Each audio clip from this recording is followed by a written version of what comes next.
नमस्कार बच्चों, आज हम जो विषय करने वाले हैं वह है सर्वनाम। तो हम यहाँ पर लिखते हैं, हमारा विषय क्या है? सर्वनाम।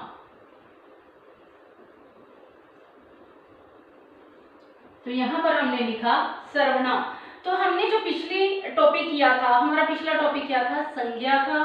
संज्ञा क्या थी? किसी व्यक्ति, वस्तु, स्थान या फिर भाव के नाम को संज्ञा कहते हैं। तो अब हम कर रहे हैं सर्वनाम। तो सर्वनाम क्या है? जो शब्द संज्ञा के स्थान पर प्रयोग किए जाते हैं उन्हें सर्वनाम कहते हैं। जैसे सर्वनाम के उदाहरण क्या आगे? जैसे सर्वनाम के बहुत सारे उदाहरण हैं, मैं, तू, तुम, आप, वह, जिसे, कुछ, कौन, क्या या फिर जो, सो आदि। ये सारे क्या है? सर्वनाम के उदाहरण हैं। इसको और अधिक क्लियर करने के लिए मैं एक उदाहरण लिख रही हूँ। यहाँ पर हम उदाहरण लिखते हैं, बबीता। बबीता एक अच्छी लड़की है। अच्छी लड़की है। तो यहाँ पर हमने क्या लिखा? बबीता एक अच्छी लड़की है। फिर हम बबीता के बारे में लिखते हैं, बबीता सुबह जल्दी उठती है। उठती है। फिर उसके बाद हम फिर लिखेंगे, बबीता को सभी प्यार करते हैं।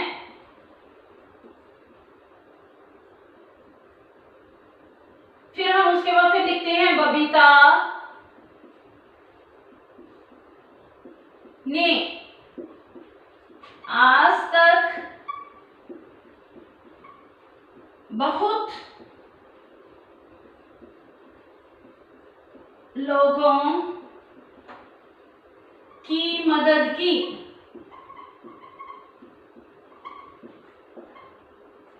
फिर हम बबीता के बारे में और लिखते हैं, बबीता या लिखेंगे, हिंदी बबीता का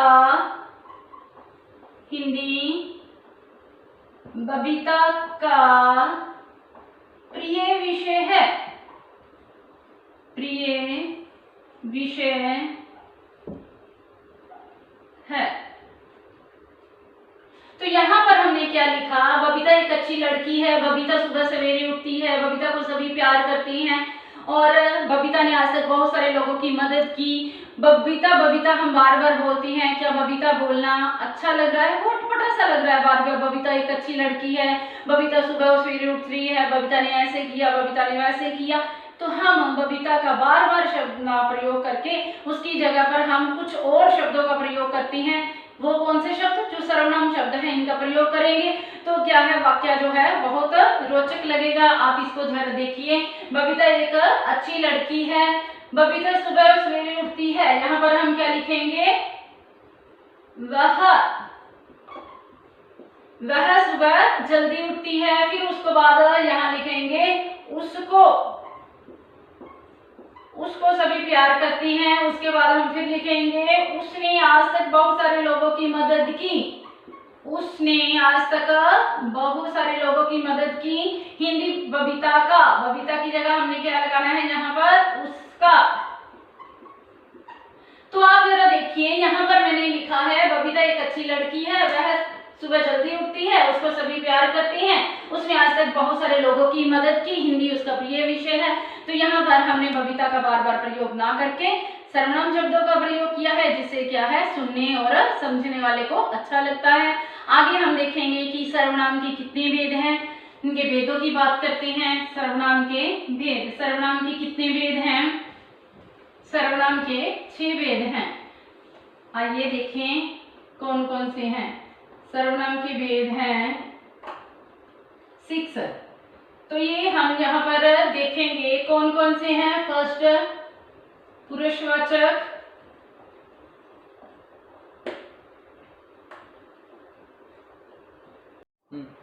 सेकंड है निश्चयवाचक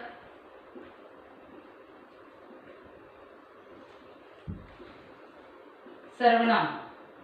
थर्ड है अनिश्चयवाचक सर्वनाम। फोर्थ है हमारा प्रश्नवाचक सर्वनाम। फिफ्थ नीचवाचक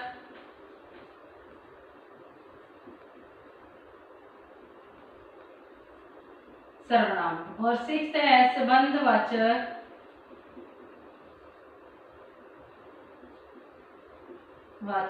सर्वनाम।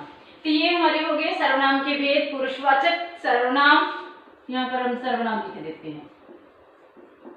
और सेकंड हमारा क्या है, निश्चयवाचक सर्वनाम। थर्ड अनिश्चयवाचक सर्वनाम। फोर्थ प्रश्नवाचक सर्वनाम। फिफ्थ निजवाचक सर्वनाम।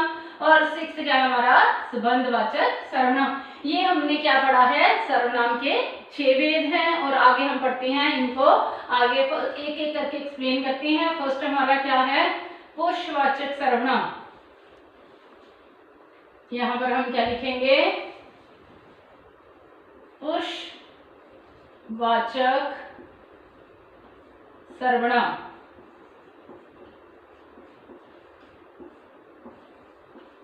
तो पुरुषवाचक सर्वनाम क्या हुआ, पुरुषवाचक सर्वनाम की परिभाषा हम करेंगे कि वे संज्ञा शब्द जिनका प्रयोग वक्ता अपने लिए, श्रोता के लिए और किसी अन्य के लिए प्रयोग करता है उसे पुरुषवाचक सर्वनाम कहते हैं।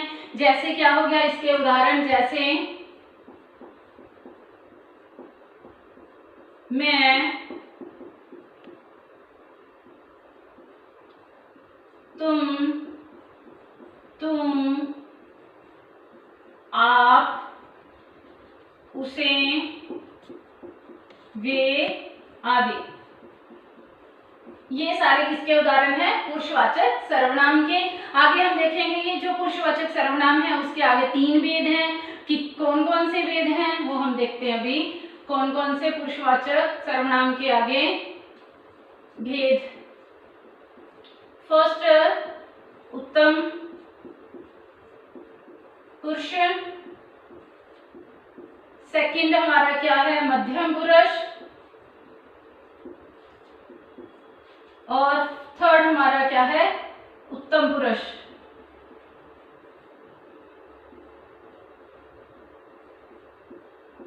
तो यहाँ पर हमें फर्स्ट उत्तम पुरुष, सेकंड मध्यम पुरुष और यहाँ पर थर्ड हमारा क्या है, अन्य पुरुष। तो यहाँ पर हमने ये पुरुषवाचक सर्वनाम के भेद देखे हैं। हम फर्स्ट सबसे पहले बात करते हैं उत्तम पुरुष की। उत्तम पुरुष क्या है, जिसमें क्या है, वे सर्वनाम शब्द जिसका प्रयोग क्या है, वक्ता अपने लिए करता है। जैसे कि मुझे भी सिनेमाघर जाना है।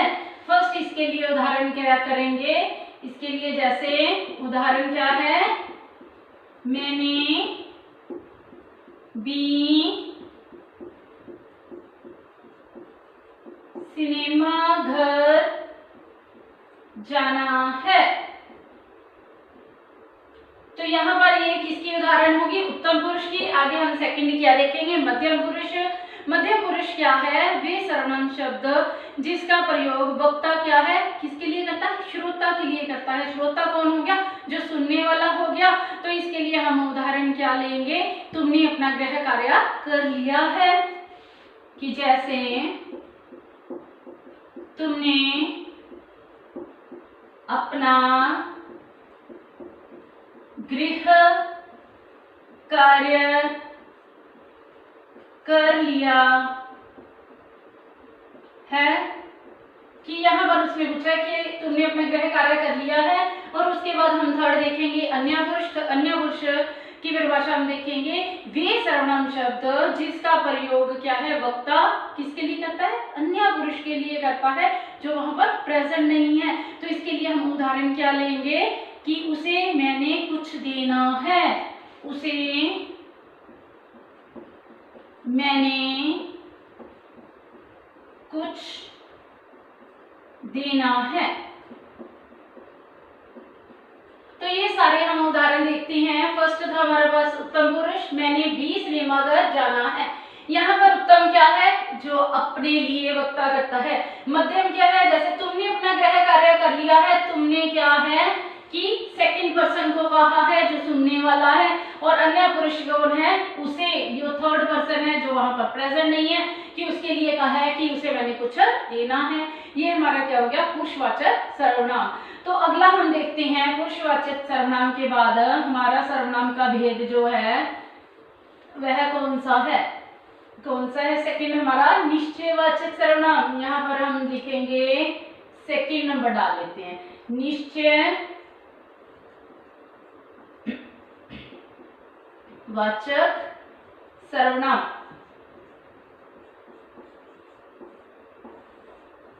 देखिए आपको निश्चयवाचक सर्वनाम को देखा तो इससे आपको देखते ही थोड़ा सा अपने माइंड में ये बात आई होगी, निश्चय की जो बात निश्चित है।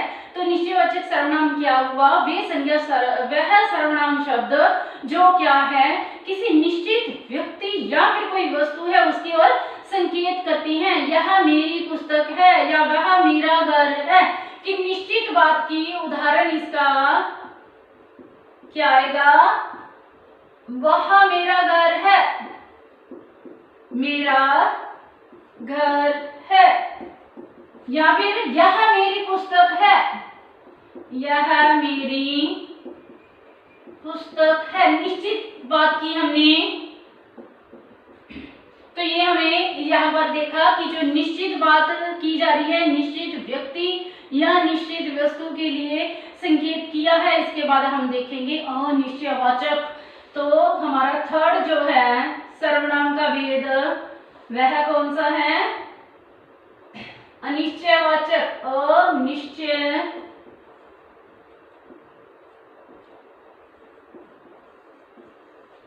सर्वनाम।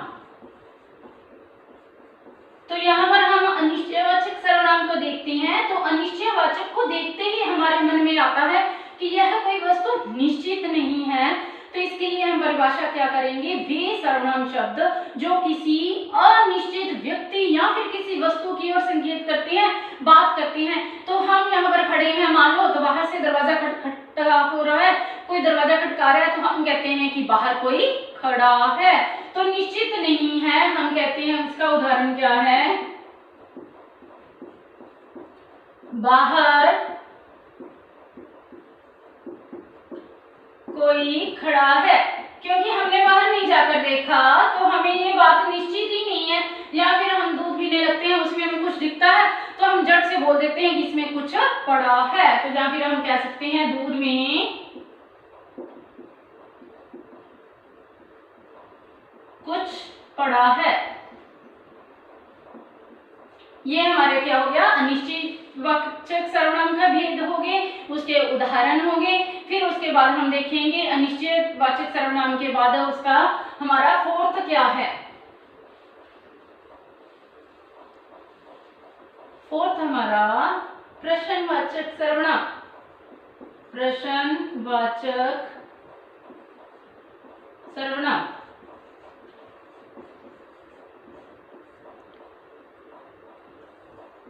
देखिए हमने यहाँ पर लिखा प्रश्नवाचक सर्वनाम। तो प्रश्नवाचक शब्द को देखते ही हमारे मन में आ जाता है कि प्रश्न, यहाँ पर कोई प्रश्न किया गया है। तो यह क्या हुआ कि वह सर्वनाम शब्द जो किसी से प्रश्न पूछने के लिए प्रयोग, जिन शब्दों का प्रयोग प्रश्न पूछने के लिए किया जाता है वह कौन से होंगे, प्रश्नवाचक सर्वनाम। जैसे हम कहते हैं तुम क्या कर रहे हो, तुम कहाँ जा रहे हो, तुम क्या कर रहे हो।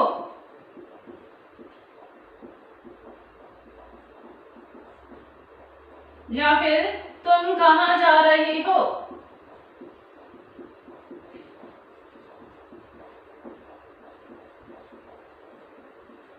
तो यहाँ पर हमने देखा कि हमने यहाँ पर सर्वनाम शब्द का किस लिए प्रयोग किया, प्रश्न पूछने के लिए। ये हमारा हो गया प्रश्नवाचक सर्वनाम। अगला भेद हम करते हैं प्रश्नवाचक के बाद हमारा ये फोर्थ था। हमारा फिफ्थ कौन सा भेद है, फिफ्थ संबंधवाचक।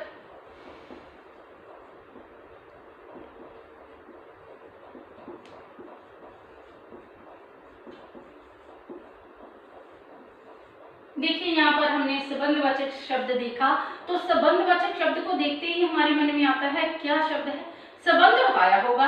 तो क्या इसकी परिभाषा क्या आएगी, वह सर्वनाम शब्द जो दो उपवाक्यों को जोड़कर उनमें संबंध बताता है। जैसे इनमें दो उपवाक्यों में संबंध कैसे बताया, जो करेगा सो बरेगा, जैसा देश वैसा वेश। यहाँ पर हम उदाहरण लिखते हैं, इसकी उदाहरण क्या है, जो करेगा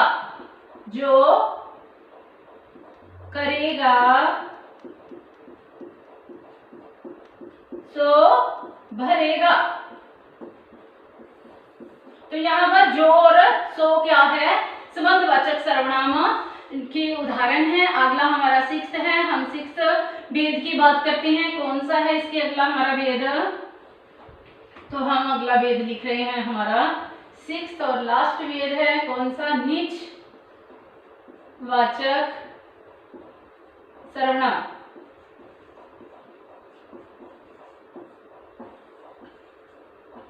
तो निज वाचक सर्वनाम से हमें क्या पता चलता है, निज शब्द जो है, यहाँ पर निज शब्द है। निज शब्द का अर्थ क्या हुआ, निज शब्द का अर्थ होता है अपना, स्वयं, खुद। जो स्वयं के लिए है या खुद के लिए निज होता है अपना।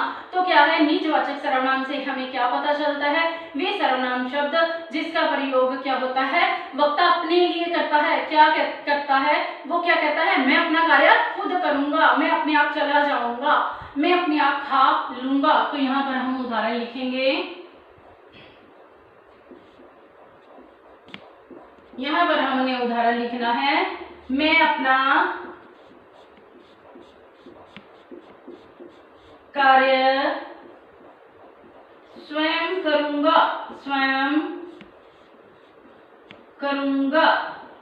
तो यहाँ पर उसने कहा है कि मैं अपना कार्य स्वयं करूंगा। स्वयं क्या होता है, निजवाचक सर्वनाम है। ये सारे हमने क्या पढ़े हैं, सर्वनाम के भेद पढ़े हैं। तो हमने सर्वनाम को समझा क्या कि वे शब्द हैं जो क्या है, संज्ञा की जगह प्रयोग किए जाते हैं, और उसके बाद हमने इनके भेदों को पढ़ा। तो मैं उम्मीद करती हूँ कि ये आपको टॉपिक बहुत अच्छे से समझ आ गया होगा। तो मैं अब विराम लेती हूँ। धन्यवाद।